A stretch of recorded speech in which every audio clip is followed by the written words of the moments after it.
Ladies and gentlemen, we, people of color, daughters and sons of immigrants, we belong to Europe. We are the story of Europe.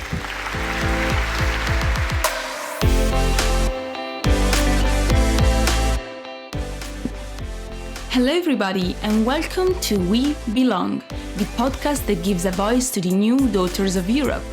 I'm Yasmina Wiran and I'm your host. And today we are going to introduce a special guest to you. It's a new episode where we will travel to Sweden, but also in the corridors of the European Parliament. Our guest is a member of the European Parliament and she was elected for the first time last year. She is Swedish and Kurdish, and her name is Evin Incir. Hello, Evin. Hello. Thank you for accepting our interview at We Belong. For our episode, and for every episode actually, we ask to our guests to choose one word that defines themselves or their work or what they stand for. So what is your word, Evin? First of all, thank you very much for this interview.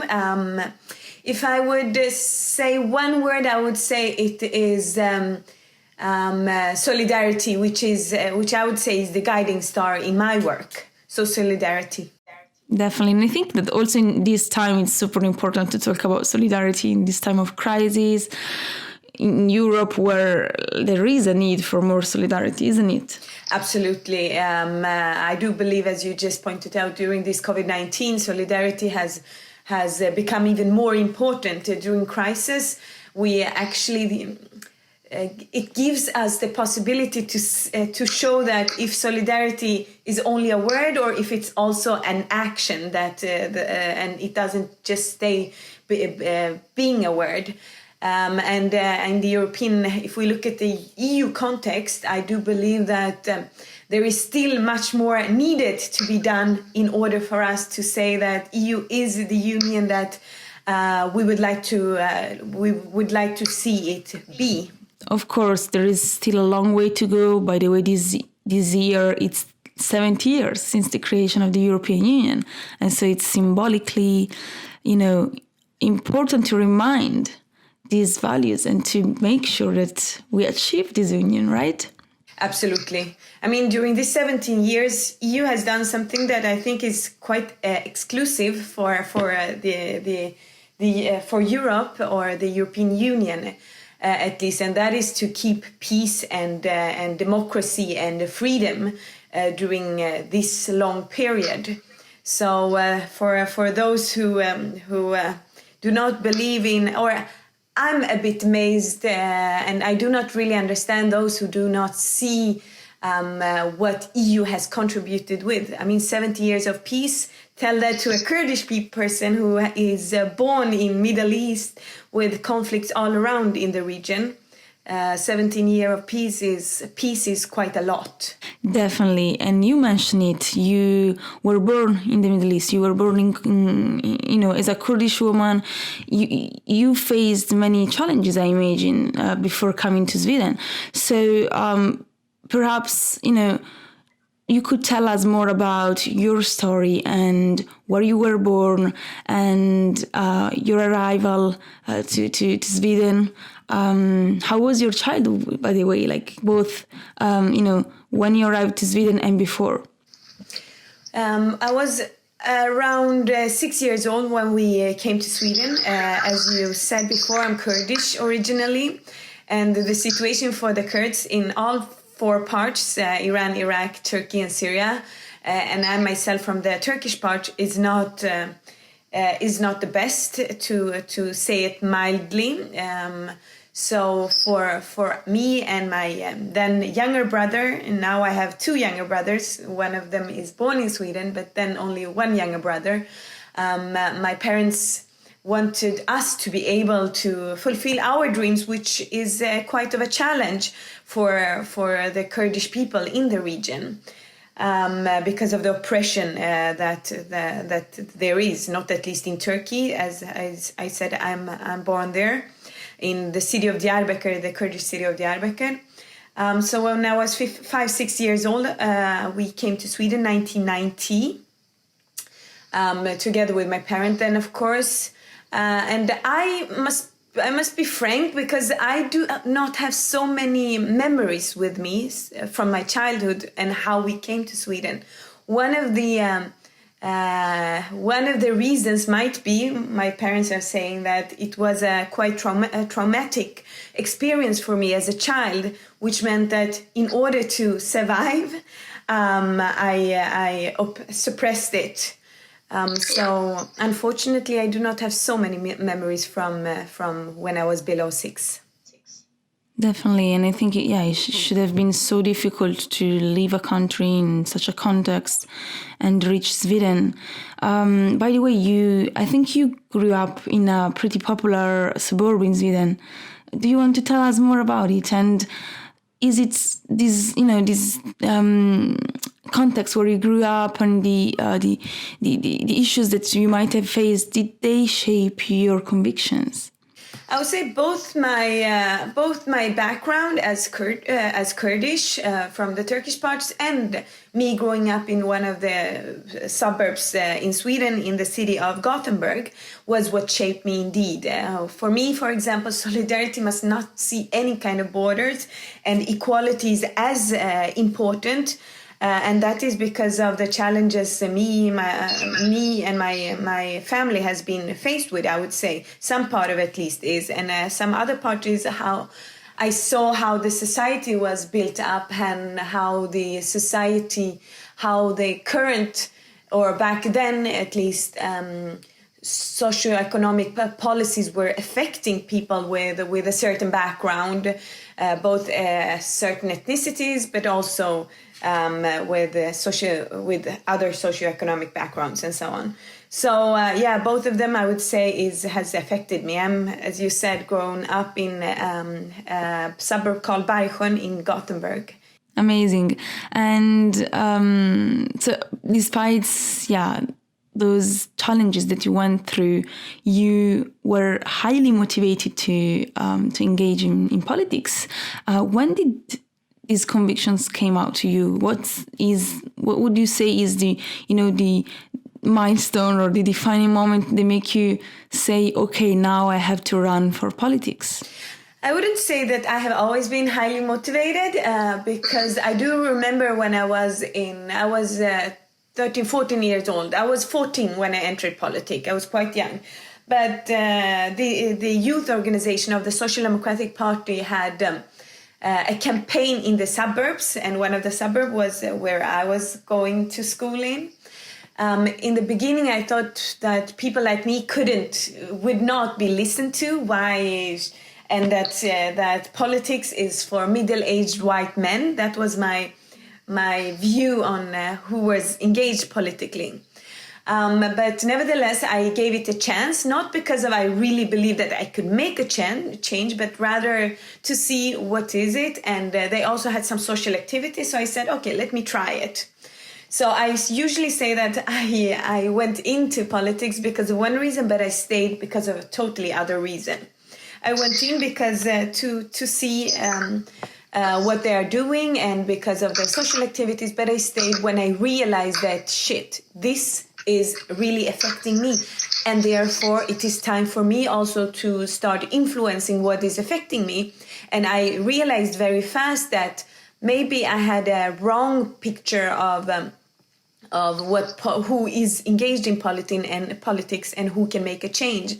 So that was the reason of why I stayed in there, and that I realized very fast that people like me actually could make a change and is listened to. It's such an important and essential message that you're sharing with us today, because it's precisely one of our goals that we belong to show the successful story and prove to other young women that this is possible, no matter where you come from, no matter your age, no matter where or when you are gonna do it, but just try. And that's what you did. You just tried and you made it.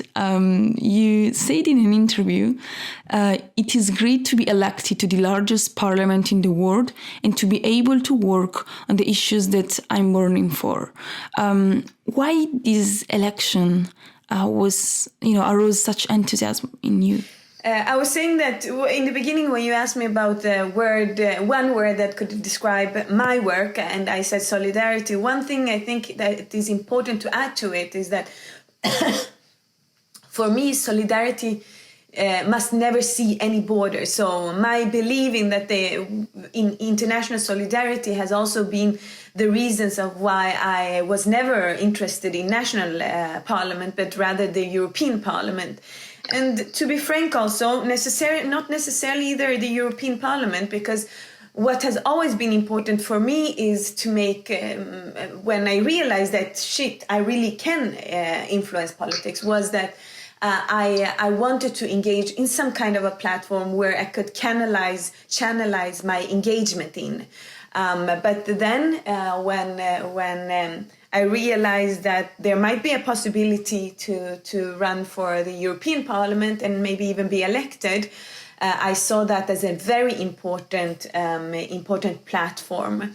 So for me, the engagement is always much more important, of course, than the platform itself. But the European Parliament, of course, is in this context, at least if we look at globally, is right now, I would say, one of the most important platforms where we could influence both the European politics, but also global politics. Definitely. And I totally agree with you when you say that it's, more natural for you to be oriented towards a more international context, or at least regional. I say so because, I'm Italian and French. Not French, but I live in France since 9 years. And when we live in different European countries, we have different roots.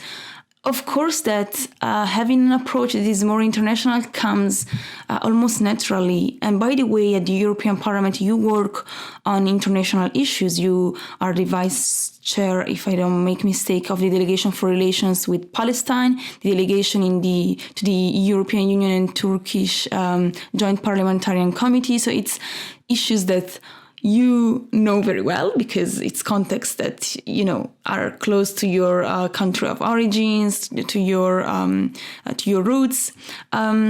How your roots, your Swedish and Turkish identities play in your work, and which part would you say is, the most relevant and important for you?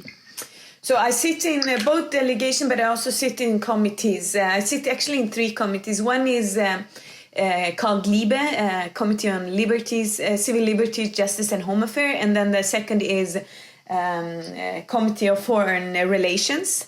And then the third is the development committees. So both the delegation and committees are actually going very much hand in hand. But of course, my background is affecting, or not affecting necessarily, but it has brought an experience which I think is quite important in my current work, and that is the experience of how it feels to belong to a group of oppressed people, and the importance of international solidarity, because in the end, in order to eliminate wars or end wars and conflicts, we need to do it together across the borders, and that has at the same time also my background as Kurdish and grown up in a suburb has also given me an experience with what it means to be hit by inequalities. These two have, as you see, has affected my engagement quite a lot and given me an experience. So when I talk about it, I personally know what it is about. And it has also given me the possibility to personally know what kind of challenges, what kind of solutions that would be needed in order to end this both oppression but also inequalities. I think that, talking about inequalities from your perspective as an MEP, it's super important because we often have discourses among citizens that have this image of, Brussels and politics and European institutions as being very far from people's needs and people's struggles. But you actually prove that you know them very well, and you make sure that they are addressed through the committees that you work in. So it's super important to make, also to demystify institutions. Do you go back to the neighborhood where you were, where you grew up, to talk about it to young people, to motivate them? Now I know I have since 10 years back, approximately, or a bit more than 10 years, I should say. I haven't been living in my own city or the city I've been grown up in. I live in Uppsala. Which is a couple of hours away from Gothenburg. But when I lived in Gothenburg, I actually also worked as substitute teacher, not at least in the suburbs. During a period of time, I even worked as substitute teacher in my own previous high school, secondary school. I have done it in different ways, and when I was elected as the chair of my youth district in Gothenburg when I was 21, I was also out and campaigning, of course, and talking to young people in the suburbs why it is important to engage politically. But it is you cannot do it to awaken this feeling of belonging and that I can make a change. It doesn't take, it takes quite a long time in order to make people in the areas to feel that, yes, I can really make that change. So it is a quite big challenge to change the view on what politics is and who could really engage in politics among people who do not feel that they're a part of the society in general. I would say also because when you have different roots and you are often maybe discriminated. I don't know how is the context in Sweden. I would love to hear from you. How do these people perceive themselves and what they go through in terms of inclusion and diversity and acceptance of the other. But it's difficult to understand what is having a European identity when you don't even have a national identity, right? Well, I do believe that we go around with quite many identities at the same time, but the society is built in a certain way that you cannot have several identities. It's like you're being questioned. Are you Kurdish or are you Swedish? Are you European? Are you... for me, they are not contradicting each other. You could be... you can be somebody from Gothenburg at the same time as being Swedish. Why is that possible? But why isn't it possible for me to be Kurdish and Swedish, or Swedish and European, and so on and so on? So, but there is quite a lot of challenges in the society in order for people to understand that you could actually be. You could have several identities and they do not necessarily contradict each other. Definitely. And what about you, your European identity? Can you tell us more about what's the core values, especially now that, we just celebrated the 70 years of the European Union.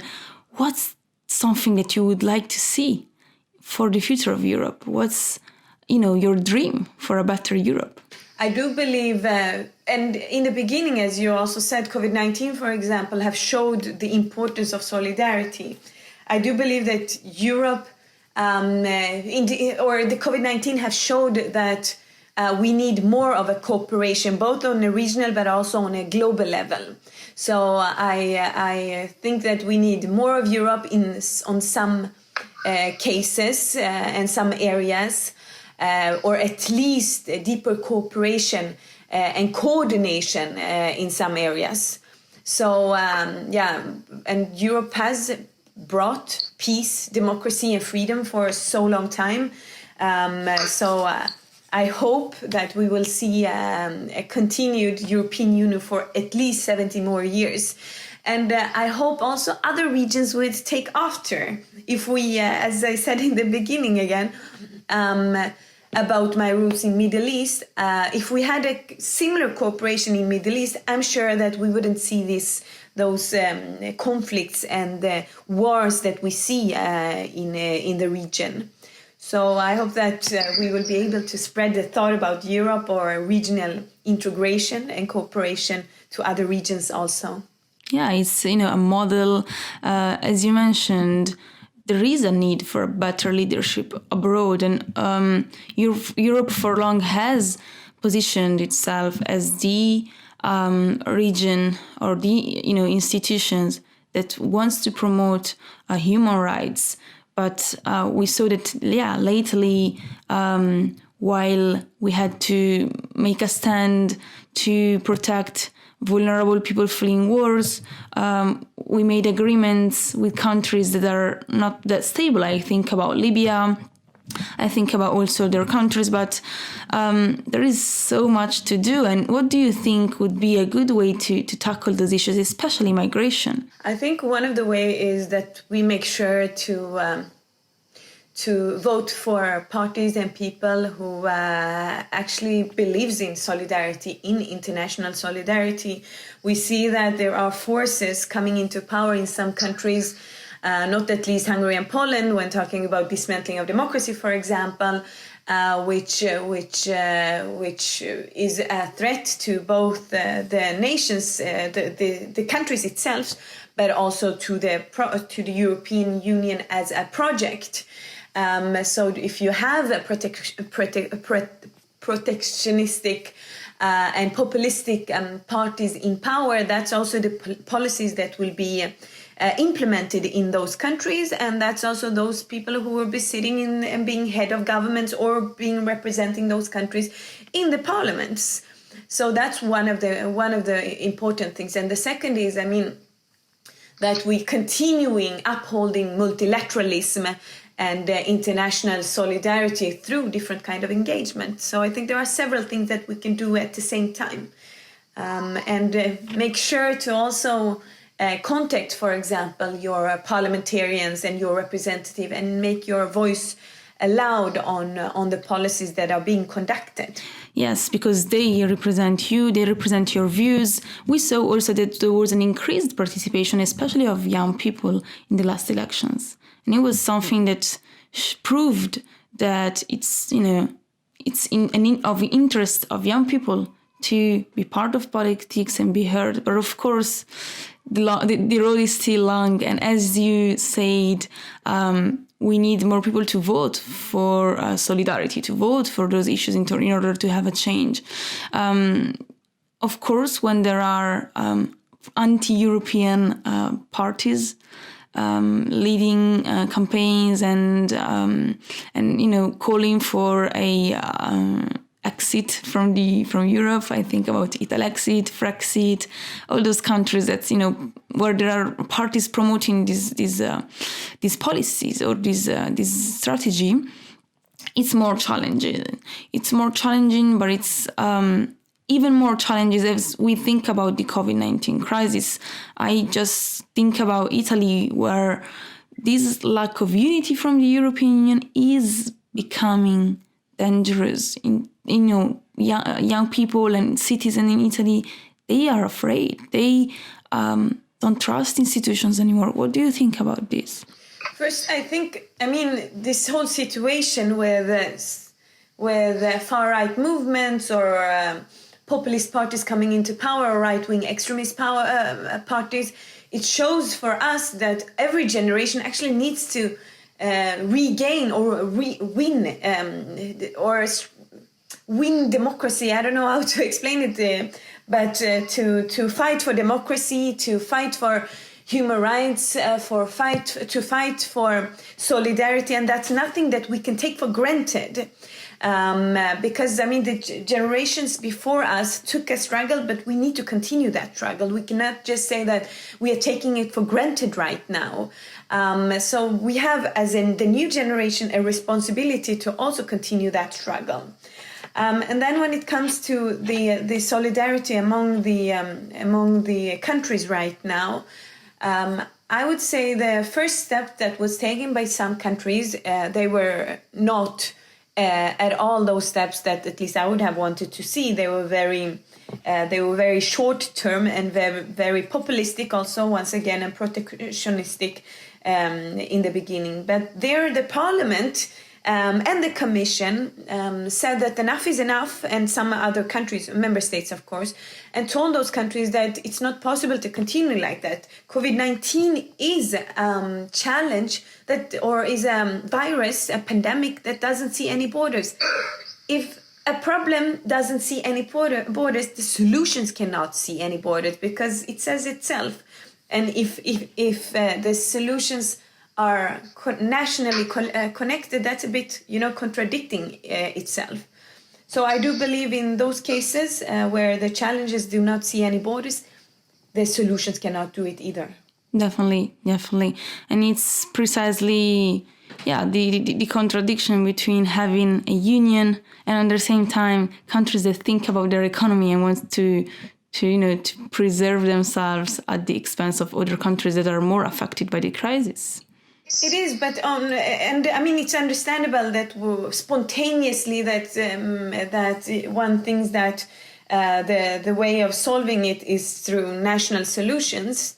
But I think as a politician, as an elected official, and not at least as prime ministers and head of states, one needs to think longer than that, and one needs to understand that the economy, for example, in the European Union, it's interlinked to each other, which means that what is happening to the companies, for example, in Italy, which is then affecting the economy of Italy and will also affect the situation for our companies and our economies here in Sweden or Germany or France and so on and so on. So the European Union, our economies are interlinked to each other. Yes, and also we have, as you mentioned, freedom of movement. There are no borders in normal times in Europe. Now we saw this return of borders because of this emergency, which many people were very sad to see, this return of borders. But at the same time, it was something like, I hope, temporary.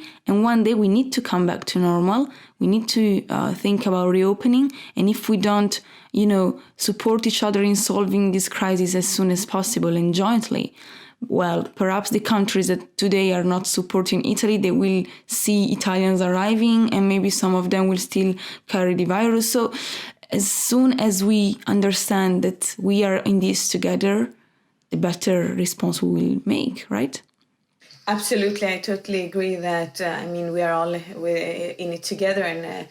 And once again, the virus doesn't see any borders, so the solution cannot see any borders. And even though I would say if the solution see any borders, as a social democrat, I too, as I said before, believe that solidarity must always be the guiding star in our work. So we shouldn't only see it with the glasses that it doesn't affect me, therefore it doesn't concern me. Of course, it should concern us what happens in other countries or regions, regardless of if it affects us or if it doesn't affect us. And that's also why I have chosen the committees, for example, that I have done.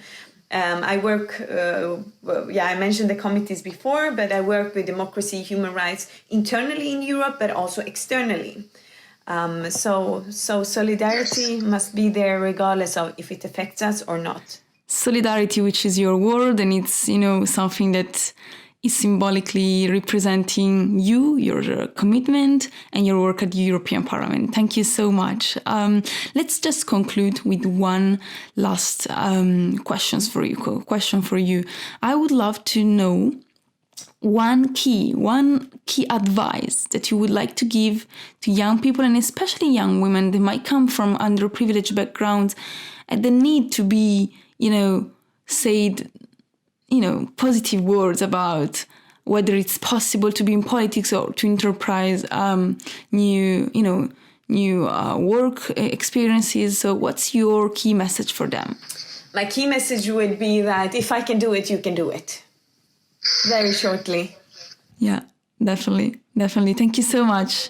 Thank you. And we shouldn't, let ourselves to be limited by ideas of how things are, but we should rather make sure that to not let these kind of thoughts limit us. And once again, if I can do it, everybody can do it. That's for sure.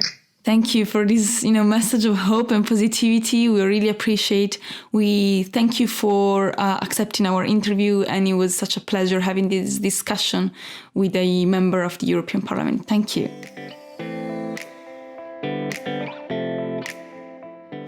Let's conclude with a key. Today's guest gave us so much hope in, advancing our career and in just trying and daring. So I can't help but give a key related to the European institutions. As some of you might know, the European Parliament organizes twice a year a traineeship called Schuman Traineeship. And for the next cohort, which will run from October to February 2021, to be eligible, you must have a university-level diploma, knowing at least 2 languages of the European Union, meaning English, French, German, Italian, Spanish, etc. And the deadline for the application is the 30th of June. So why not you? This was the end of our episode. I hope that you enjoyed it. We Belong is a podcast produced by Le Cavalcade, and you can find us on all platforms. Thank you. Bye.